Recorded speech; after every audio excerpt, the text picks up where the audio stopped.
Where We Live on Connecticut Public Radio. I'm Lucy Nalpathanchel. Plenty of us love to eat oysters, but have you thought about the role they play in improving water quality?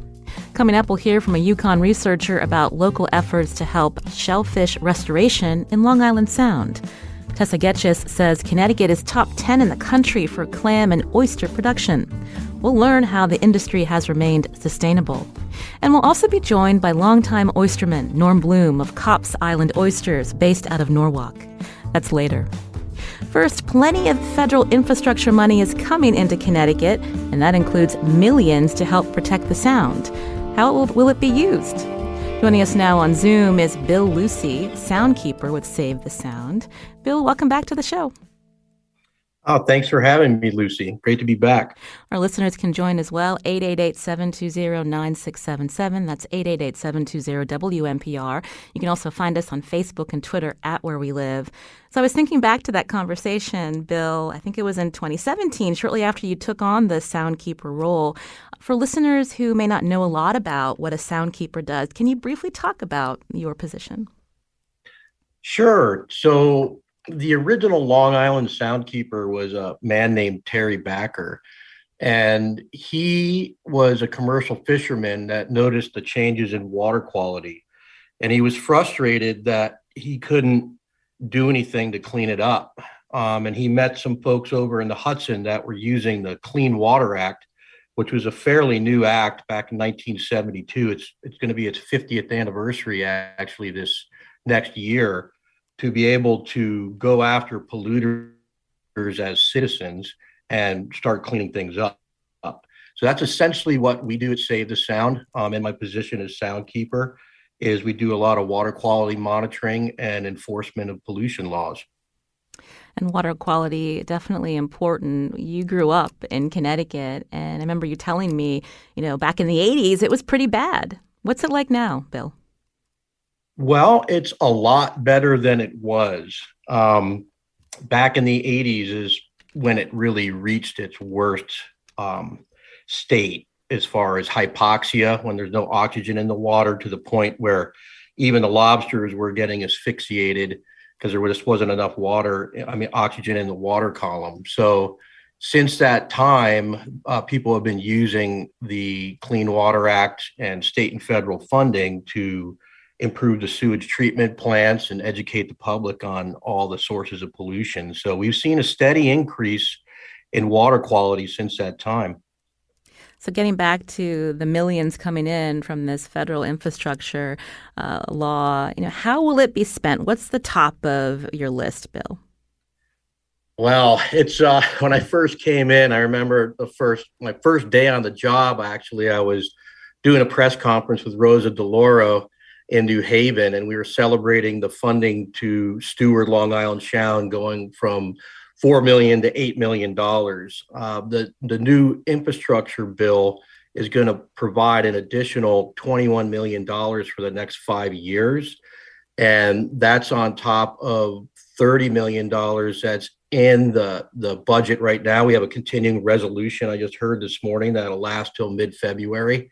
And then in the EPA budget, it may go up another $10 million. So we'll have close to $60 million to restore that production and water quality and habitat in Long Island Sound. And I would say my priorities would be to really focus on the shoreline habitat, and living shorelines is one component of that. Continue funding the researchers that are tracking all the water quality trends that we're seeing change with climate alterations, and just keep doing our bread and butter. Keep changing the way water gets into the Sound and the way pollution gets in, managing stormwater and upgrading our sewage treatment plants and our septic systems. You mentioned restoring shoreline habitat. So talk us through that, especially when we think about some of the storms that Connecticut's had in the last decade. Yeah, so we've had some pretty big storms recently and prior to that, and there's been a lot of infrastructure damage. A lot of houses got knocked down, a lot of areas were flooded, a lot of big costs associated with those storms. And the first reaction of people is just put up a seawall and block it. And I spent a lot of time traveling around the coast of Long Island Sound, and I see a lot of seawalls. And the problem with seawalls is they just transport that erosion to the neighbor. So you might be protected, but that current's going to hit up against that seawall, go down the coast, and start eating away somewhere else. So we're seeing loss of wetlands. We're seeing loss of beaches, and towns have to keep putting sand on them to maintain their beaches for the residents and tourism. So what we really would like to see is the science of living shorelines be increased. And that's a big topic right now. It's fairly new. The science isn't completely worked out.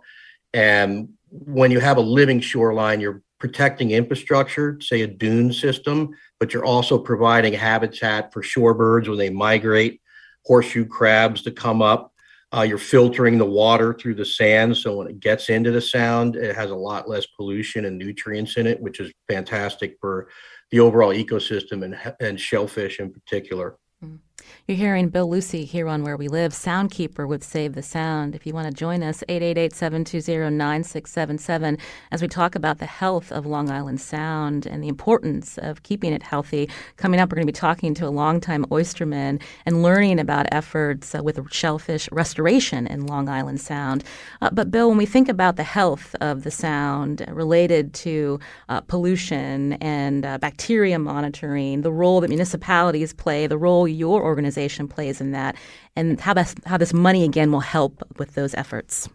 Yeah, so one of the programs that's funded by this money is our Unified Water Study, and we now have 24 different citizen groups all around the Sound, from New York City out on Long Island all the way up to Eastern Connecticut, and we're monitoring over 40 bays and harbors. So that funding will allow us to keep doing that. And the reason that's important is you need to monitor long term. Anytime you're monitoring any environmental parameter, you have to have several years of data in order to really figure out what's going on. So that's one thing that's going to be funded by this. And then there's a number of different projects out there. The states and Sea Grant, for example, they have different grant programs that interact with people who are using the sound, such as shell fishermen. Also, they have regulatory programs and monitoring programs of their own. There's just a vast array of people at the federal, state, local, and nonprofit level that are monitoring Long Island Sound, and they all need funding. And we really work together well. We all know each other, and we try and complement each other's efforts to regulate this pollution. And the funding is really critical. And if you think about the value of the sound, just the shellfish industry, I've heard numbers $30 million just for that one industry, and we have all sorts of marine trades out there. So the overall value of the sound compared to $50 or $60 million to make sure that it's clean is it's well worth the money, and it hasn't been funded at this level since the beginning of the geographic program. So yeah, I think other funding things are going to include coastal wetland restoration, research into the ability of seaweed and shellfish to clean up the water, remove nutrients. It's a whole array of things. Stormwater is another big one that we've gotten involved with, because if you don't have a healthy watershed, you're not going to have a healthy Long Island Sound. So a lot of the work and some of this funding is going to go off the Sound up into the inlands where pollution is entering our rivers and bringing it down to the Sound. Bill, let's talk more about the shellfish industry, the people that make their living off the water, and we reap the benefits, right? For those of us who eat shellfish, and you growing up, remembering the places that you fished where it was healthy and able to sustain this industry. Why this industry needs special attention in our state? Well, there's a lot of pressures on the industry right now. One is just all the building, and the population growth can really squeeze water quality. It's also difficult I really think there's an ability to expand the shellfish industry beyond where it is now, and they need space to do that. So we need to make sure that there's working waterfront available for new future endeavors as this industry grows. And shellfish, by their very nature, filter the water. So they take a lot of that extra. We have too many nutrients going in. And so if you have a very intensive shellfish industry that's utilizing that pollution actually as a resource, as a food for the shellfish, and they're removing it. So when those shellfish are harvested and transported to market, you're actually cleaning up the sound from the nutrient issue. And I really think that at an industrial scale, you can have measurable impacts on water quality sound wide. When you mention too many nutrients, is that what eventually leads to that hypoxia? That is, it creates algae blooms and you get too much.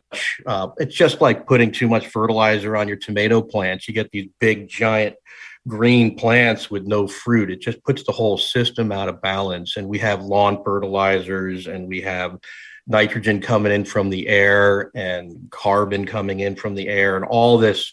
The system designed to work with a certain balance of nitrogen, carbon, and phosphates. And so when that gets out of balance, you start having water quality issues, which ultimately lead to the loss of oxygen, which stresses out the whole system. And shellfishing is one of the best ways that we know that can really recreate that balance in the sound. Of course, you have to fix up your sewage treatment plants and tighten up your collection systems and not have your septic tanks leaking out. But when that's all done, you're still going to really need to have this natural ecosystem service that the shellfishing industry provides to just create this stability and balance within the sounds ecosystem. You mentioned that the shellfish industry could expand in our state and efforts to help them. I'm thinking back to this new law that designated shellfishermen under a tax break similar for farmers. Tell us about that. Yeah, that was a bill I worked on with Representative Joe Gresco this last session. And I've seen it in a lot of places in my professional career where a lot of the seafood industry, they have diesel boats. They get up really early in the morning. If you're back in the lobster days, I fished out of Mount Sinai. We had, big stacks of herring. Maybe it was a little smelly. So all the recreational boats didn't really want folks right next to them. So we were kind of had our own little setup over there on Long Island that was away. And if you're going to try and compete with folks who have want to do residential condominiums or big houses on the shoreline, there's no way that someone who's in a fishing industry with all the variables and all the risks and the ups and downs of the ecosystem in the market to be able to go and buy waterfront property when you're competing with developers. It's the same thing with farming. If the farmer's barely making it, working really hard, and a developer says, hey, I could put 15 houses on your farm, it's a pretty hard thing to compete with. So what this law does is it reduces the tax burden for the shellfishing industry folks. So they're not paying residential taxes on a piece of working land, and that allows them to continue without too much tax burden. And it also provides opportunity in the future for the next generations to get into it. Again, this is now law. Was there a lot of work that needed to be done behind the scenes? Any tension from municipalities along the shore where they're not going to be getting a particular, as you mentioned, tax base from big waterfront homes? I'm just wondering if you can talk a little bit about the work that was done to get here. Yeah, that was absolutely a tension. The towns are obviously not happy when you reduce their grand list. So that's always a concern. But to put it in perspective, I travel up and down, as I mentioned, the coast. There's very little mileage of working waterfront left on Long Island Sound. It's mostly residential or heavy industrial where you have tank farms and that sort of thing. So what little is left right now is at a premium. And I think the towns hopefully realize, and I know it wasn't an issue everywhere, because out east, they already make accommodations for their shell fishermen out by Mystic in that area. So the overall impact to the grand lists, I think, isn't that large. So in the end, it passed overwhelmingly. You're hearing Bill Lucey here on Where We Live. Soundkeeper would save the sound. Coming up, we're going to talk to Norm Bloom of Kopp's Island Oysters based in Norwalk. And do you have questions about the shellfish industry in our state? You can join us too, 888-720-9677. Maybe you're one of the 300 or so that are working in this industry. You can find us on Facebook and Twitter at Where We Live.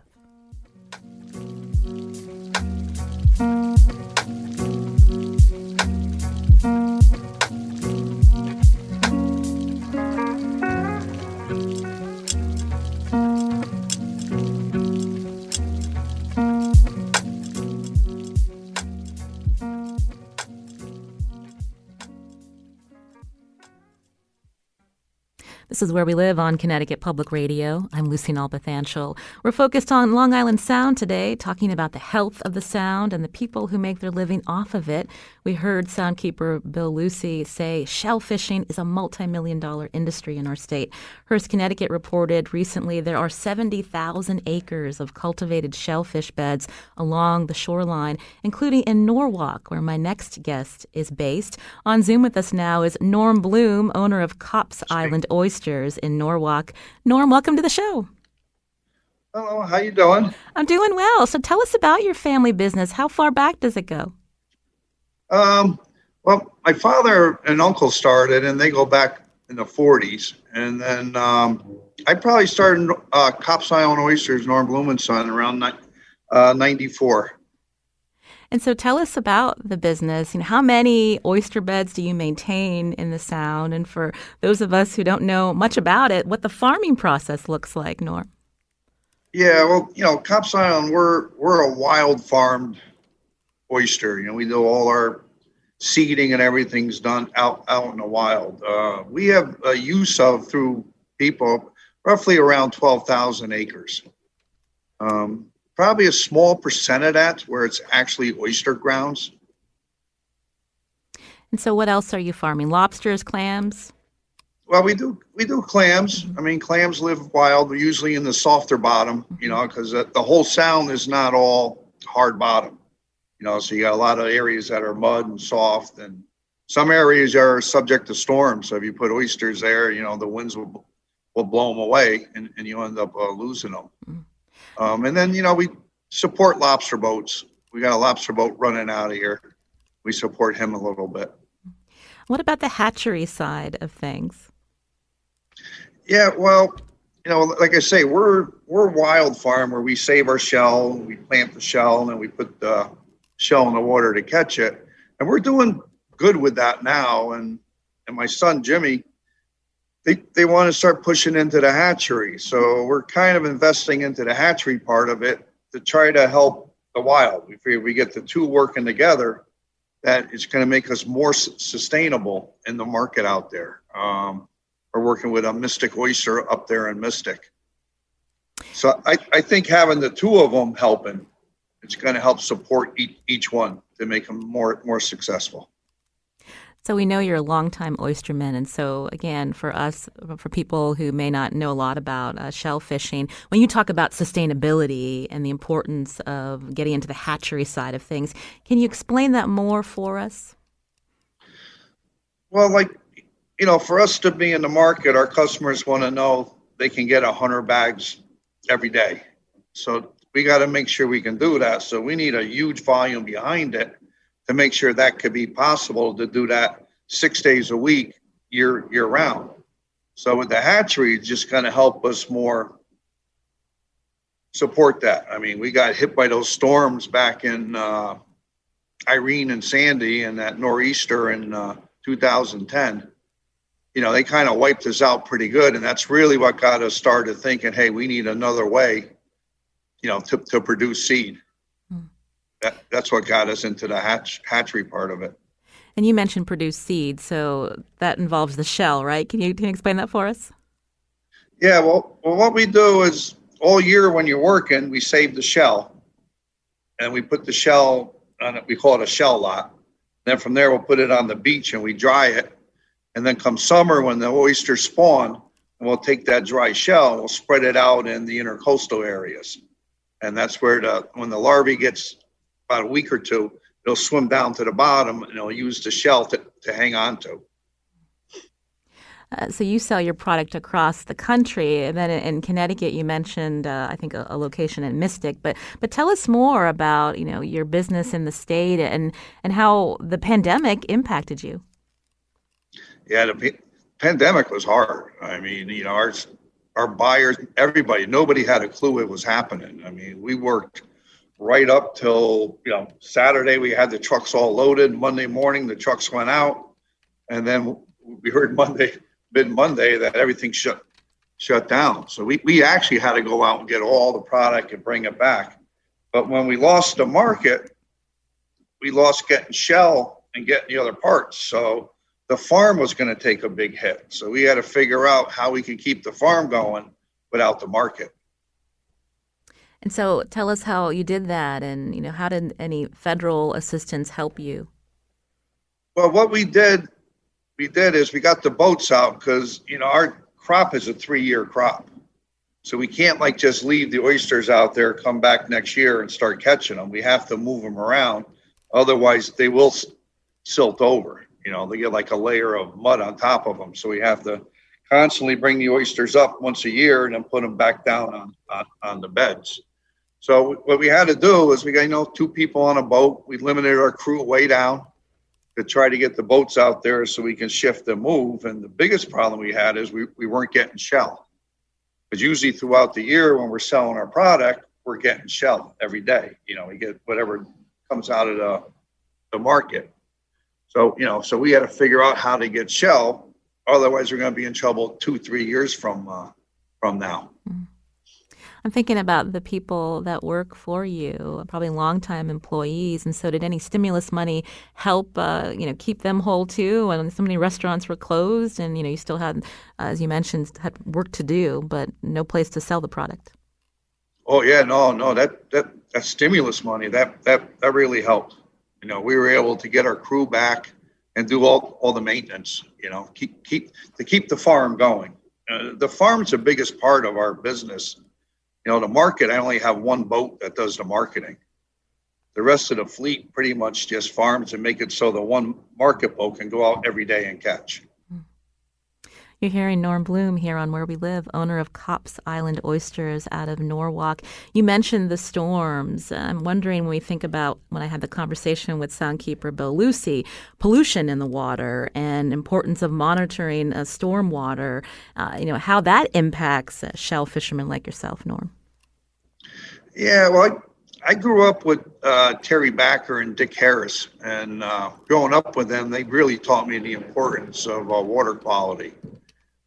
So we help groups like Bill Lucey and Harbor Watch. There's a whole bunch of groups that we support. It's like a network of people, and trying to keep these harbors and maintain what's being dumped in, all the storm drains and everything. Connecticut I'm lucky to be in Connecticut doing this because they're real supportive of keeping the sound clean. I mean, everybody's good with it. The towns are good with it, so it's good support. Because if we lose these intertidal areas, that's where all the oysters really start. My beds out in the deeper water aren't going to produce oysters. I need the inner harbors. I need these estuaries up and down the whole shoreline. That's where we get the oyster sets. And then we move them out to the market grounds out there. So, yeah, without the work that Bill Lucey and these other groups do, yeah, we'd be in big trouble. The state does a lot of monitoring, but you're also paying, right? You run your own tests on site? Well, we test up in the inner harbors. The state will test and make sure everything's safe outside. And what we do is we're more of a tool for the state and for these other groups. We kind of test. If we see something, we notify the state or we notify the towns and we pass it on to them. It's more we're more helping them. When we think about the work that you do and your crews, the idea that fishermen are also conservationists, Norm? Oh, yeah. I mean, we have to, especially ours, it's a 3-year crop. So if we fail this year, it's not like, I'm going to get it next year. We're always working way ahead and investing in it. And we're tight to the shore. We're up and down in the inner harbors and everywhere. So once we start losing these inner harbors, then our shellfish beds that are out in the conditional areas are going to be not worth as much, and there's also a whole recreational out there too. I mean, the public can go to these local shellfish commissions in the towns and get licenses to go out and dig clams too. And they're the ones that really first get hit by, if we lose these inner harbors. Norm, you mentioned the recreational grounds for the public. So are you seeding those as well? We help. We always help. I mean, all the shellfishermen up and down the coast will always help, the local towns. And they'll have certain areas where the public's allowed to go and dig shellfish. So we always try to make sure those beds are well protected and, have a good inventory on them. Mm-hmm. Still with us on Zoom, besides Norm Bloom, is Soundkeeper Bill Lucey. Bill Lucey, respond to what Norm has shared with us, giving us a little bit of a glimpse of the work that he and his crews are doing. Yeah, absolutely. We have a whole watchdog system where if someone smells a pipe that's gone bad, maybe contaminated with sewage, we work with Dick Harris, who Norm mentioned, Sarah Crosby from Harbor Watch. We give reports to the state because the state is monitoring as well. And so just as Norm explained it, there's a whole network of people trying to keep things clean by catching the pollution right when it starts and closing it off, getting it fixed. And the municipalities typically are pretty good about doing that. Not always, though. So if you go down into Westchester, we had some chronic problems with sewage down there, and we used the Clean Water Act to engage with about 11 towns down there. And one of our plaintiffs actually was a shellfishing business, because those waters are still closed, and we'd like to see them open so we could do that expansion. So the partnership between the water quality dependent industry like shellfishing, the municipalities, and the wastewater treatment plant folks, most of them are fantastic. They've been doing a great job of upgrading the sewage treatment plants. Those are the workers that are day to day trying to make sure all the screens are working. It's an amazing, Connecticut really does, as Norm said, we're lucky. There's a really good collaboration between federal money, the state regulatory agencies, the towns, and the sewage treatment plants trying to do the right thing. And then just citizens in general out there keeping an eye on things. Again, you can join us, 888-720-9677. If you have a question for Soundkeeper Bill Lucey from Save the Sound. We've been also talking to Norm Bloom, owner of Cops Island Oysters out of Norwalk. Norm, what would you say, again, a longtime family business, what are some of the biggest challenges before you? What keeps you going every day? Mostly my kids. But it's just nice to be able to, like I say, work in a state like Connecticut and be part of cleaning the sound, and also being able to get benefits from it. I mean, I think these sound waters are like the jewel of Connecticut. I mean, there's so many things people can eat out there. The public can enjoy it too. It's a huge shared resource, and it's just great to be part of it. And I like being able to, work out there every day in it. It's really important to hear this shared resource for all of us. Again, you can join us, 888-720-9677. Leanne's calling in from East Haven. Leanne, do you have a question? I do. It's for Bill, yeah. This is so interesting. Thank you for your participation. I live in East Haven right on the beach, on the sand, and I came here about 18 years ago. And it was a joy to walk this long beach every day and see all the marine life near and out of the water. Little tiny crabs and starfish and horseshoe crabs and lots of varieties of shells and piping plovers and sanderlings and all sorts of sea life and bird life. And I'm not exaggerating. There's no more starfish. There's no more horseshoe crabs. They don't come up to mate like they used to, which was phenomenal. No more little crabs in the tidal pools. No more sanderlings. Very rarely do you see those little birds running up and down the beach. if at all, and no more piping plovers on this beach. And I'm an Audubon monitor for the plovers, so I feel fairly confident. And I'm just wondering what's going on. You say things are getting better, but I say things are not looking better. I have another question after that, which is, do you think the fact that there's an airport here that takes off and lands right over this beach and right around these local beaches here have anything to do with it? Because I've noticed when I go up to Hammonasset and when I'm in other places in the inland harbors and so forth, it looks a lot more productive than it does around here. All right, so I'm interested in your comment. Thank you. A lot to unpack there. Bill Lucey, you're also a wildlife biologist. So let's take Leanne's first question about, what she's observing where she lives. Sure. So what I was referring to is the water quality is getting better. But when you get into habitat, we have a lot of changes happening, and a lot of that is climate driven.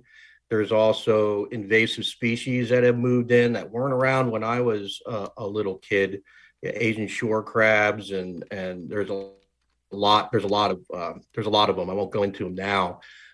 There are also cycles. So with starfish, they can go up and down. Jellyfish can go up and down. But I think what we're seeing is the habitat degradation. And I think a lot of that is coming from, well, for example, Harbor Watch, which Dick Harris started, has been doing a trawl survey in the inner Norwalk Harbor for over 30 years. And there's a great paper that they produced, Dr. Sarah Crosby, that showed the change in the species composition and the overall abundance of fish there. And one of the observations, aside from temperature getting warmer, which I think is a big factor in what you're seeing, is that the bottom composition is changing. So you're going from sandy bottoms and you're getting a lot of fines running off the landscape, and that's silting in a lot of these areas. Some people call it black mayonnaise in certain areas. And so that's what Norm's doing in his areas, is he's keeping things active and cleaned up. And that's what the Bureau of Aquaculture did with some of the CARES Act money, allowed the farmers to go out and clean up some of those grounds so they're not silted in. So yeah, though the shorebirds are definitely down. It's great to hear you're part of the Audubon, but you got to remember also that not only is the habitat important in the sound, it's important all along their migratory pathway, and there's pressures all the way down the coast to South America.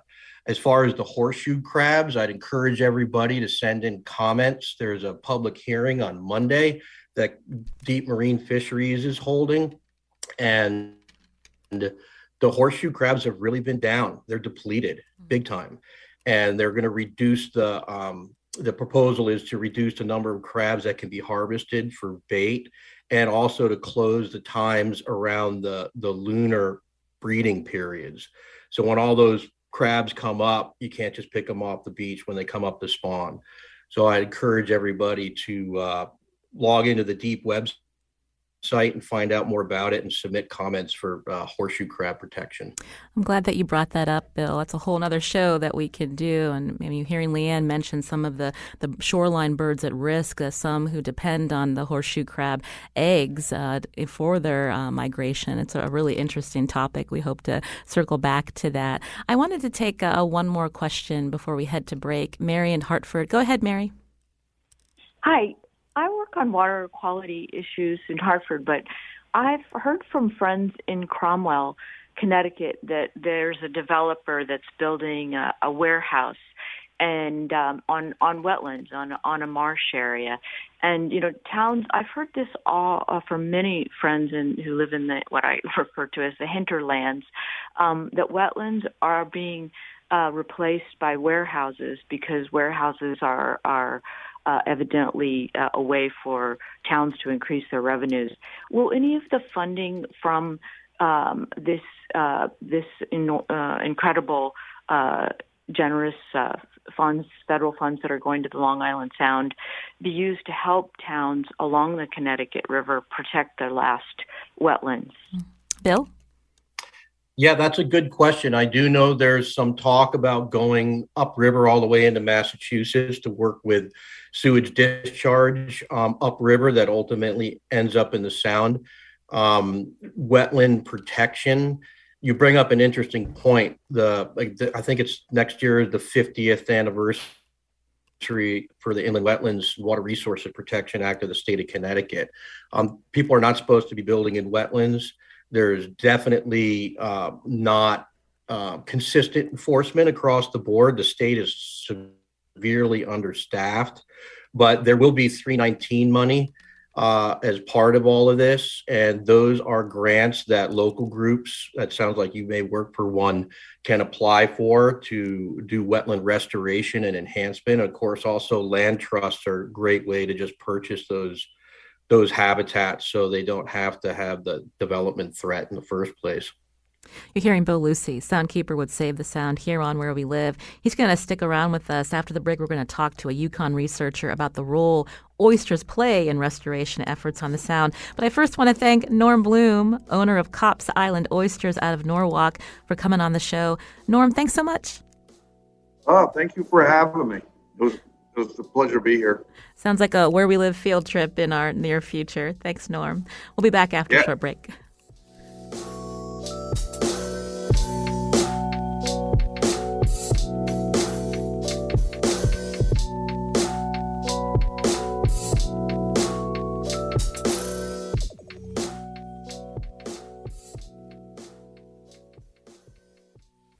This is Where We Live on Connecticut Public Radio. I'm Lucy Nalpathanchel.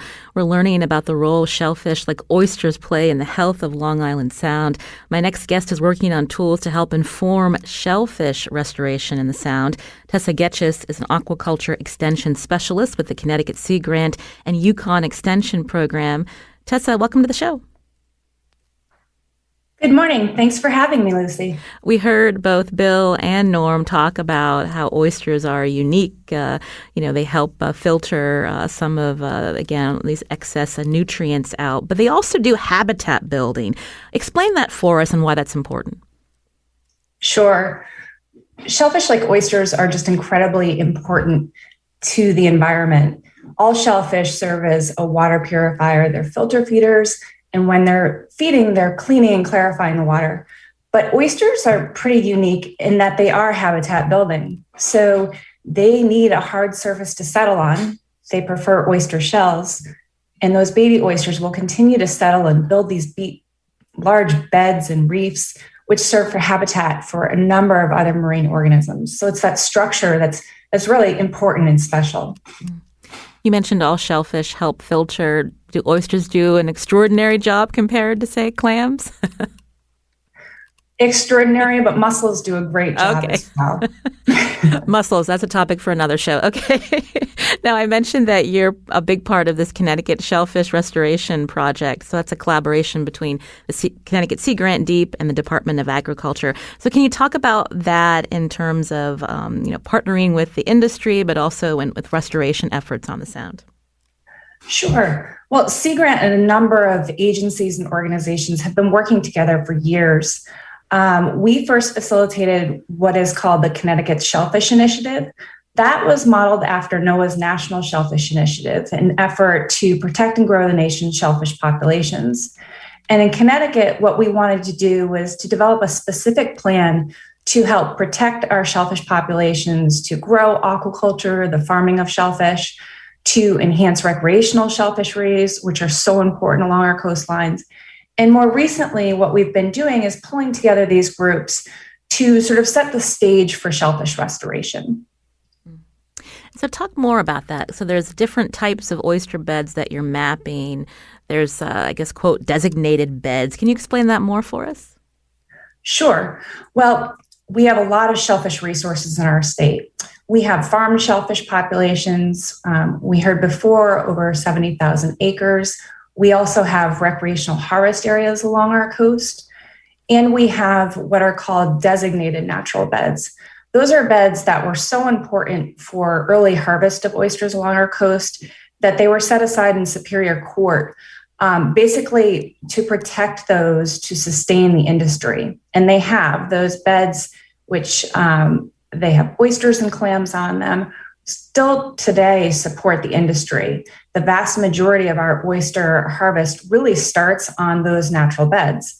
So while they're not natural in the terms that, in the sense that we haven't touched them through time, they have sustained these industries. So what the shellfish fishermen are doing, you've heard Norm talk about harvesting oysters from those beds.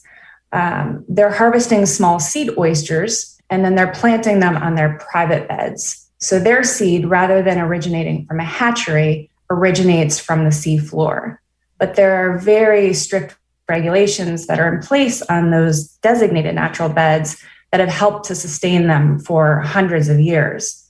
So the state is restricting the time of year that you can harvest, the quantity that you can harvest, the tools that are used, and many other measures that, again, that have sustained this industry and that ensure that not only are we providing shellfish that we can later eat, but the shellfish are still always in that system so that they're providing the ecological benefits that we derive from them, like water filtration. When you talk about those restrictions, and again, when we think about the shellfish industry, is that done in collaboration with the fishermen? Because again, they're out there making their living off the water, thinking about how regulations impact them. Can you talk about that, Tessa? Absolutely. If the industry didn't have a partnership with the state, these beds wouldn't be there. So they're really working to ensure their own future. So they pay careful attention to maintaining those beds and to help to enhance those beds throughout time. So that's been a huge focus and a great partnership that through the Shellfish Initiative, through the Shellfish Restoration Planning process, which has involved industry, we've been able to realize a lot of accomplishments and impacts because of those strong relationships. Bill Lucey still with us, Soundkeeper from Save the Sound. Bill, can you talk about this mapping project?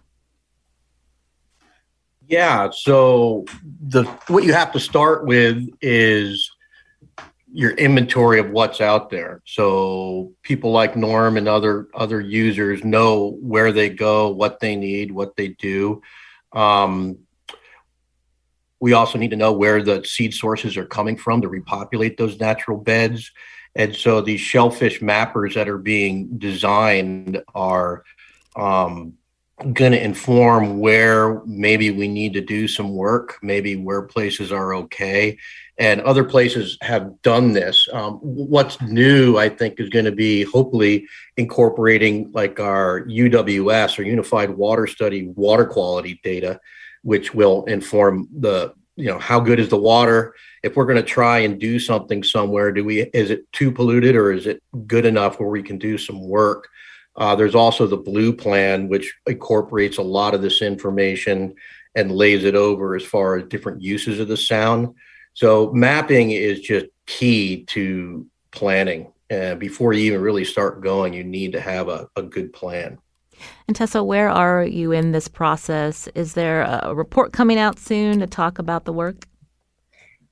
Yes, absolutely. So the Blue Plan really helped to set the stage because through that process, this inventory of all the environmental data and human use data in the sound was pulled together. And so we drew from that resource to identify all of the shellfish related information and maps that we had that allowed us to identify what we need for better decision making. So it's not only trying to figure out where oysters can grow, but where they'll thrive and provide these important benefits that we derive from them. Bill, earlier we were talking about, just supporting the shellfish industry, and we heard about how the CARES Act helped oystermen like Norm when the restaurant industry, was shut down during the pandemic. And a one-off instance where they were compensated, fishermen, for the nutrient cycling that oysters offer. Can you talk about why that's significant, and should that continue? I think it is significant because if you look at all the other industries we have, they are given subsidies when there's problems. Farming, you have droughts or floods, there's insurance and things to cover and federal assistance. And the shell fishermen are no different. They need to have that same stability in their markets to not have great fluctuations. And by the fact that they're providing this ecosystem service, there should be some recognition of that. How we go about that is interesting and a matter of debate, but I'll give you basically what's happened is we put over $2 billion into cleaning up our sewage treatment plants over the last 15 years. And the price per pound of nitrogen removal now is going up. So all the upgrades have happened to a certain level. It was fairly inexpensive to remove, let's say, excess nitrogen, say $200 a pound. But now when you're really trying to get it really clean, it may go up to $400 or $500 a pound. So talking with Gary Wickfor from the NOAA lab, who does a lot of international shellfish work, there was a system out in the Netherlands somewhere where it was too expensive to get it that much cleaner. So the municipalities partnered with an oyster industry, a mussel industry there, and the mussel industry finished off cleaning up the rest of that excess nutrient. So there is a fee that's paid to those mussel farmers for that ecosystem service. It's not been done in the U.S. yet, but it has occurred elsewhere. So that was federal money. Tessa, when we think about, again, how vital the shellfish industry is in Connecticut, and these nutrient cycling programs, partnering with fishermen, that's not something happening in the state yet. It's not, but there's a lot of potential for it in the future. And we've seen some test cases out in Cape Cod, in Maryland, and we're following that very closely. It's been a really interesting hour hearing about, the importance of the health of the Sound, how it has improved over recent decades, and the role that fishermen play. Before we run out of time, Bill, when we think about some of, your goals over the next, few months and couple of years down the road, when we think about the shared resource, as Norm mentioned, what we need to focus on. I think really we're doing a good job on all fronts. Bureau of Aquaculture, Sea Grant's doing some great networking and planning for restoration. For us at Save the Sound, we're really starting to drive down on stormwater pollution, because all of that stormwater pollution is generated way upstate, and it all makes its way down to the Sound. So we're going to be working a lot with municipalities to start capturing that stormwater before it gets into our streams and rivers and down to the Sound. So water quality is going to remain our main focus. Again, that's Bill Lucey, Soundkeeper with Save the Sound. Bill, thank you. Always a pleasure to hear from you. Maybe next time we'll see each other in person. Yeah, I hope so. It was great. Thank you, Lucy. And also Tessa Getchis was here, Aquaculture Extension Specialist with the Connecticut Sea Grant and UConn Extension Program. Really interesting project that you're working on, Tessa. We'd love to have you back when that report is out. Thanks, Lucy. Have a great day. I'm Lucy Nalpathanchel. Today's show produced by Katie Pellico. Our technical producer is Kat Pastor. And Hannes Brown composed our theme song. We hope you have a great weekend.